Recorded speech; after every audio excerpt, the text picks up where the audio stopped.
बोलिए श्री सद्गुरुदेव की जय। गुरु हैं बड़े गोविंद ते, मन में देख विचार। गुरु सुमर हरि सुमिरैं सोवारी हैं, और गुरु सुमिरैं सो पार। बोलिए श्री सद्गुरुदेव की जय। आप समस्त श्रोता बंधुओं को हमारा हार्दिक प्रणाम, सप्रेम नमस्कार है। आइए, चर्चा चल रही है रामायण के अनुसार भजन का महत्व, और इसका ये 56वां एपिसोड है। 55 एपिसोड में हमने समझा था कि निज सुख बिनु मन होए कि धीरा, परश की होए विहीन समीरा। कौन्यू सिद्ध कि बिनु विश्वासा, और बिनु हरि भजन न भव भय नाशा। तो इसी पे अभी चर्चा चल रही थी, और आइए जहाँ से 55वें एपिसोड में छूटा था उससे ही आगे 56 में ले रहे हैं। तो होता क्या है कि जीव स्वेच्छा से दुख सहकर महाचंचल मन को स्थिर कर लेता है, वैसे ही स्व इच्छा से वो भव में पड़ता है, क्योंकि पवन बिना स्पर्श के हो ही नहीं सकता। जब जीव पौना आवरण में पड़ता है तब स्पर्श विषय में पढ़कर भव को जाता है। थल विहीन तरु कबहु की जामा से यहाँ तक दिखाया कि जीव जैसे अपनी इच्छा से शब्द आदि पंच विषयों का सेवन कर भवसागर को जाता है। यथा पतंग मातंग कुरंग भृंगा, मीना हता पंच अभिरेव पंचः, एकः प्रमादी स कथम न हन्यते यह सेवते पंच अभिरेव पंच। वैसे ही वो यदि बुद्ध सेवा इत्यादि करे तो उसमें शील तेज आदि गुण उत्पन्न हो, तब शुद्ध शरणागति में विश्वास कर भजन करें, क्योंकि बिना विश्वास कोई कार्य सिद्ध नहीं हो सकता। इससे सहज ही भवनाश हो जाएगा।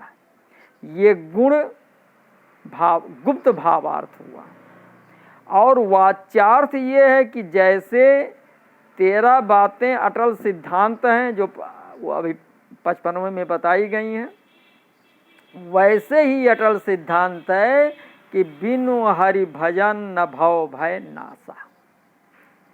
तो इन दृष्टांतों से दिखाया कि जैसे अवकाश आदि बिना आकाश आदि के हो ही नहीं सकते, भूत भविष्य वर्तमान तीनों काल में ये सत्य और निश्चित सिद्धांत है कि वैसे ही भव भय का नाश, कामादि का मिटना, सुख का होना इत्यादि सब बिना भजन के सर्वथा त्रिकाल और त्रिलोक में असंभव है। दृष्टांतों का आशा यह है कि विज्ञान और आकाश, श्रद्धा और मही, तप और जल, बुद्ध सेवा और तेज, निज सुख और समीर में क्या कोई सादृश्य है जिससे ये उदाहरण दिए गए? क्या श्रद्धा, तप, बुद्ध सेवकाई और निजानंद में ऐसा कोई संबंध है जैसा कि छित जल पावक और समीर तत्वों में परस्पर है? तो इसका उत्तर यह है कि किष्किंधा और सुंदरकांडों में पंच तत्वों की जो चर्चा है उसमें भी शरीर रचना या सृष्टि रचना का विचार नहीं है। दोनों जगह केवल उत्तरोत्तर सूक्ष्मता व स्थूलता का क्रम रखा गया है। प्रस्तुत प्रसंग में वैसा कोई क्रम नहीं है, केवल अविनाभाव दिखलाया गया है। यहाँ विनोक्ति अलंकार के साथ दृष्टांत दिए गए हैं। दृष्टांत स्वभाव से ही दिए जाते हैं। यहाँ शांत रस है, इसलिए दृष्टांत भी तदानुकूल दिए गए हैं। यद आकाश और विज्ञान दोनों में निर्लेपत्व, श्रद्धा और पृथ्वी में आधारात्व का सादृश्य है तथा मन और समीर में चंचलत्व और सूक्ष्मत्व का सादृश्य देखा जाता है, तो ये विशेष सौष्ठव है जिसका होना प्रत्येक विनोक्ति के साथ आवश्यक नहीं है और न किसी विशेष क्रम का निर्वाह आवश्यक है। तो कौन्यू सिद्ध कि बिन विश्वासा और बिन हरि भजन न भव भय नाशा, तो बिनु हर भजन न जाहि कलेशा से उपक्रम करके बिनु हर भजन न भव भय नाशा से उपसंहार करते हैं। ये क्लेश नाश, भक्ति, दाढ़र्य, ज्ञान, सुख, क्षमता, धर्म, तेज, शील, मनोनिग्रह, सिद्धि तथा भाव भय नाश कैसे होता है, इस विषय में काकभुसुंडी जी ने अपना अनुभव कहकर ये दिखलाया कि प्रभु के इतना कहते ही कि जानब तुम सबही कर भेदा, मम प्रसाद नहीं साधन खेदा, मेरी आँख खुल गई और बिना साधन किए सबका मर मुझे प्रतिभास होने लगा। तो विज्ञान होना चित्त का धर्म है। यथा योगो विरागा स्मरणम ज्ञानम विज्ञानम एवचा उच्चाटनम तथा ज्ञेयम चित्तस्यान शानी षड यथा। तो जिज्ञासा पंचक ये है। समता भी चित्त में भी कही जाती है तथा चित्त दिया भर धरे दृढ़ समता दियट बनाए, समता भी चित्त में ही कही जाती है। आकाश के सहाय से चित्त की निष्पत्ति भी कही गई है। यथा वायो साकाशान चित्तम चा नभो आसाश्च परवर्तते। तो ये जिज्ञासा पंचक में है। इसलिए आकाश के दृष्टांत के साथ विज्ञान द्वारा चित्त में समता प्राप्त करना कहा गया है।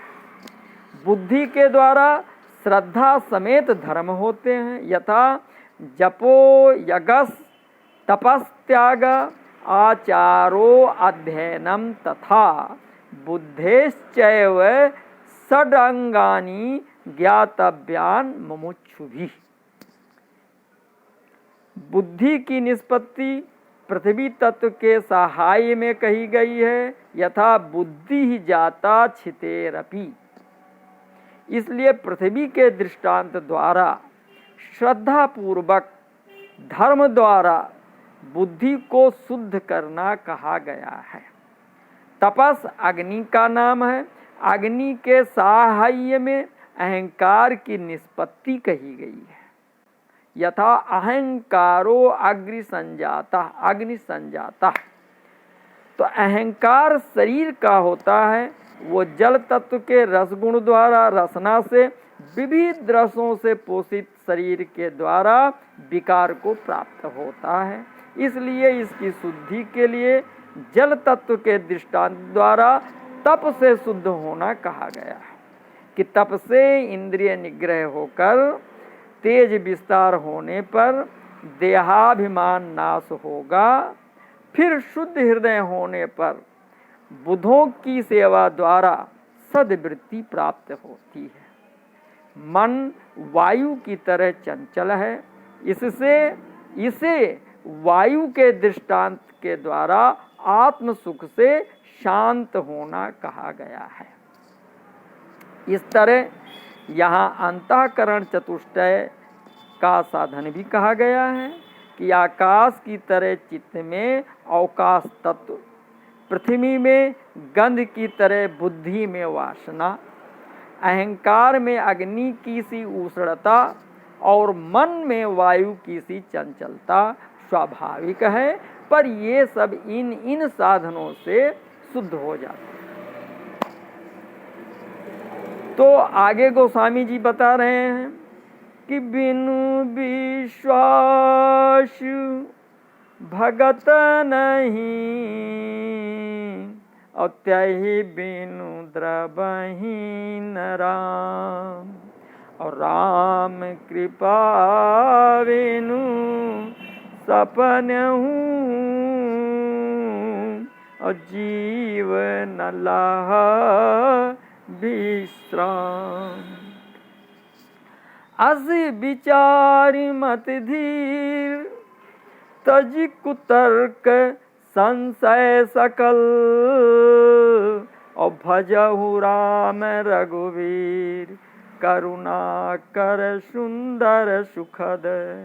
अर्थात बिना विश्वास के भक्ति नहीं होती, भक्ति के बिना प्रभु द्रवीभूत नहीं होते, नहीं पसीजते, व कृपा नहीं करते, और कृपा के बिना जागृत की क्या कही जाए, स्वप्न में भी जीव विश्राम नहीं पाता।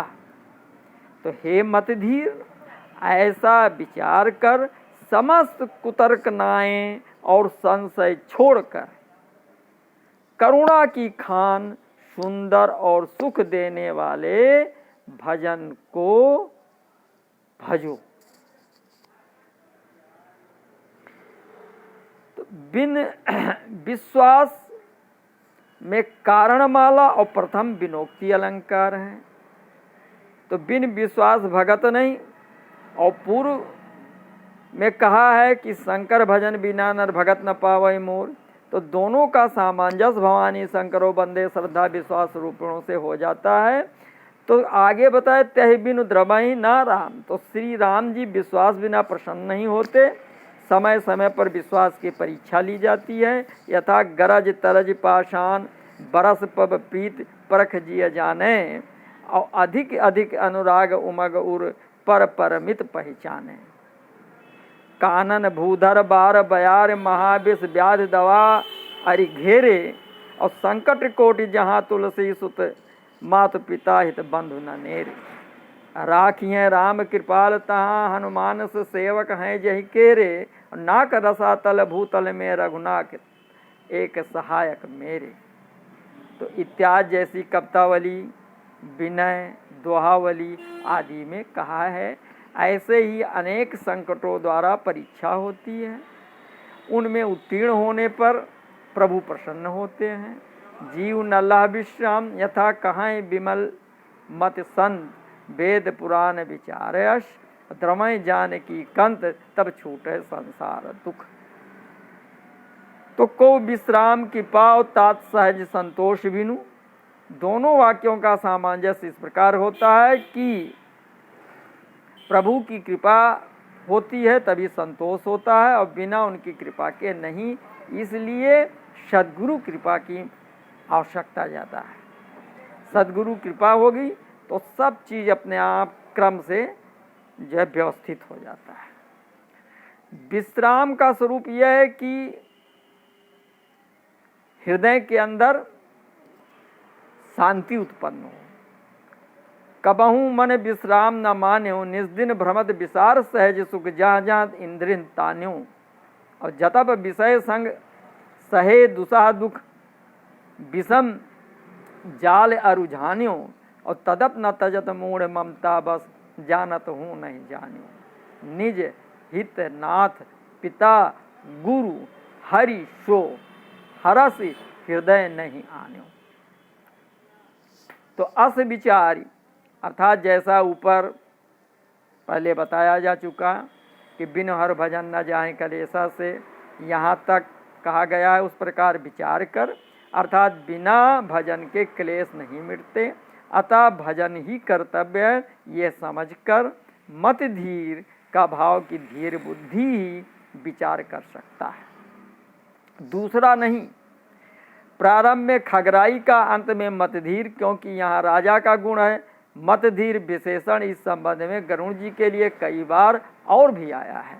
यथा बिहसत ही मुख बाहर आयो सुन मतधीर, सुन मुनि आशीष सुन मतधीरा, ब्रह्म गिरा भय गगन गभीरा, तास चरण सिर नाय कर प्रेम सहित मतधीर, गयो गरुण बैकुंठ तब हृदय राख रघुवीर।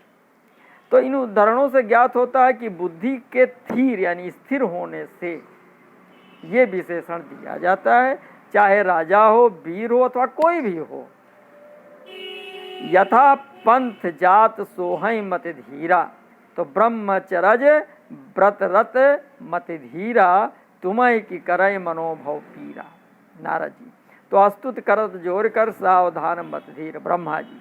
तो इत्यादि चीजें जो बताई गई हैं ये जो है मतधीर के उदाहरण हैं। तज कुतर्क संशय सकल, यहाँ दो बातें त्याग करने को कही हैं, क्योंकि भुसुंडी जी से गरुड़ जी ने यही दो बातें कही थी। यथा चिदानंद संदोह राम विकल कारण कमन, यही कुतर्क है। और देख चरित अत नर अनुसारी, भयो हृदय मम संशय भारी। तो ये संशय है, तो संशय भारी अतः सकल कहा। संशय ये कि ब्रह्म का अवतार सुना, पर ब्रह्म का प्रभाव तो इनमें कुछ देख नहीं पड़ा। ब्रह्म व्याकुल हो नहीं सकता, ये ब्रह्म नहीं जान पड़ते, मनुष्य ही जान पड़ते हैं। ब्रह्म अनादि मनुज कर माना। तो देखो कुतर्क ये कि जिस परम ब्रह्म का नाम जगकर प्राणी भवपास से छूटते हैं, वो एक तुच्छ निश्चर द्वारा बांध लिया जाए, ये कैसे संभव है। तो माया मोह पार परम ईश्वर, माया नागों से कैसे बांधा जा सकता है इत्यादि। यथा करत विचार उरग आराती से, खेद खिन्न मन तर्क बढ़ाई, भयो मोह बस तुम्हारी अनाई। तो कुतर्क और संशय कार्य कारण है। संशय होने से कुतर्क उठते हैं। यथा संशय सर्प ग्रसो महिताता, और दुखद लहर कुतर्क बहुभ्राता। तो दोनों का त्याग कहा। तो कहा भजहु राम रघुवीर इति। तो गरुड़ जी ने अपने मोह प्रसंग में राम का नागपास में बंधना, राम का विकल होना कहा है। यथा खर्ब निशाचर बांधे हो नागपास सोय राम, और चिदानंद संदोह राम विकल कारण कमन, अर्थात परम ब्रह्म राम में मोह होना बताया। इसी से यहाँ भुसुंडी जी ने प्रथम राम पद दिया, फिर रघुवीर पद देकर जनाया कि वे राम ही रघुकुल में पंचवीरता धारण किए हुए अवतरित हुए हैं, इन्हीं और भजन करो। ये ही निर्गुण और सगुण दोनों हैं, ये वीर हैं, इन्हें कौन बांध सकता है। पर नरवेश धारण किया था, नरनाट किया रघुवीर का, इनका भजन करने से कृपा करते हैं। भजत कृपा करे हैं रघुराई, क्योंकि करुणामय है। तो करुणामय रघुनाथ गोसाई, बेग पाई हैं पीर पराई, बिनती बहुत करो का स्वामी, करुणामय उर अंतर्जामी, अनघ अनेक एक करुणामय। तो ऐसे वीर की उपासना करनी चाहिए। यथा वीर महा औराधिये, साधे सिद्धि होए, और सकल काम पूरन करे, जाने सब को। तो करुणामय मृदु राम स्वभाव, करुणामय मृदु राम स्वभाव, कृपा होने से सुख होता, अतः सुखद का कृपाल और सुखद स्वभाव है, स्वरूप सुंदर है। तो विशेषणों के क्रम का भाव भुसुंडी जी ने जो विशेषण यहाँ दिए हैं वे उनके हृदय में भरे हुए हैं। मोह प्रसंग में प्रथम प्रभु की प्रभुता देखी, प्रभुता के दर्शन में आदि से अंत तक राम नाम आया है। यथा राम गहन कहा भुजा पसारी, और मोहि बिलोक राम मुस्काही। तो इत्यादि यानी प्रभुता का दर्शन करने पर व्याकुल देख प्रभु ने कृपा की, तब रघुवीरा अर्थात दया वीरता संबंधी नाम दिया। यथा देख कृपाल विकल मोहि, बेसे तब रघुवीरा। फिर दीन जानकर दया की, सिर पर हाथ रखा, ये करुणा है। विगत मोह करके फिर सुख दिया, यानी सेवक सुखद कहा। यथा दीन दयाल सकल दुख हरेऊ, और कीन राम मोहि विगत विमोहा, सेवक सुखद कृपा संतोहा। तो सुखद का प्रसंग आगे तक है, दुख में थे अतः वहाँ पहले सुखद कहकर तब सुख होने पर अंत में शोभा सुख कहा। यथा प्रभु शोभा सुख जानहि नैना, और यहाँ दुख तो है नहीं अतः सुंदर सुखद अर्थात सौंदर्य कहकर तब सुखद कहा। बस जैसा मोह प्रसंग में अपना अनुभव किया ठीक वैसे ही क्रम से उसी भाव से विशेषण दिए गए। अब उपसंहार क्या है कि बिनु हर भजन न भव भय नासा, और उपक्रम क्या हुआ, बिनु हर भजन न जाहि कलेश। उपसंहार क्या है कि जीव न लह विश्राम, उपक्रम क्या है, को विश्राम की पाओ। उपक्रम में सहज संतोष बिन विश्राम का होना असंभव कहा है, और उपसंहार में राम कृपा बिन उसका होना असंभव कहा है। तो इससे जनाया कि सहज संतोष भजन से ही प्राप्त होता है, ये भजन की विशेषता है। भजन सहज संतोष की प्राप्ति कराता है, ऐसा रामायण में बताया गया। तो राम कृपा बिनु सपने हूँ, जीव न लहु विश्राम,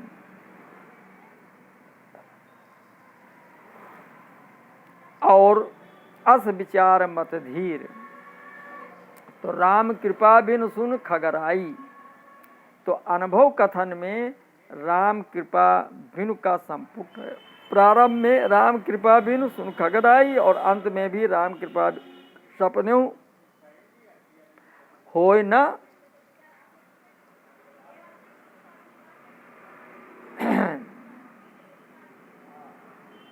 जीव नाला विश्राम। तो ये कहकर राम कृपा ही को प्रधान सूचित किया है, यानी कृपा जो बड़े हैं, ये निज अनुभव का उपक्रमोपसंहार है, यानी जो सर्वोच्च सत्ता है उनकी कृपा होना नितांत आवश्यक है। तो अभी इस पर और आगे चर्चा होगी राम भजन की विशेषता पर, और भजन की विशेषता बहुत ही सुंदर ढंग से गोस्वामी जी ने उत्तरकांड में प्रस्तुत किया है। तो अभी अगले एपिसोड में और बताई जाएगी। आप लोगों से निवेदन है कि आप कृपया लाइक करें, शेयर करें, कमेंट्स करें, और जो सब्सक्राइब नहीं किए हो सब्सक्राइब कर लें। धन्यवाद।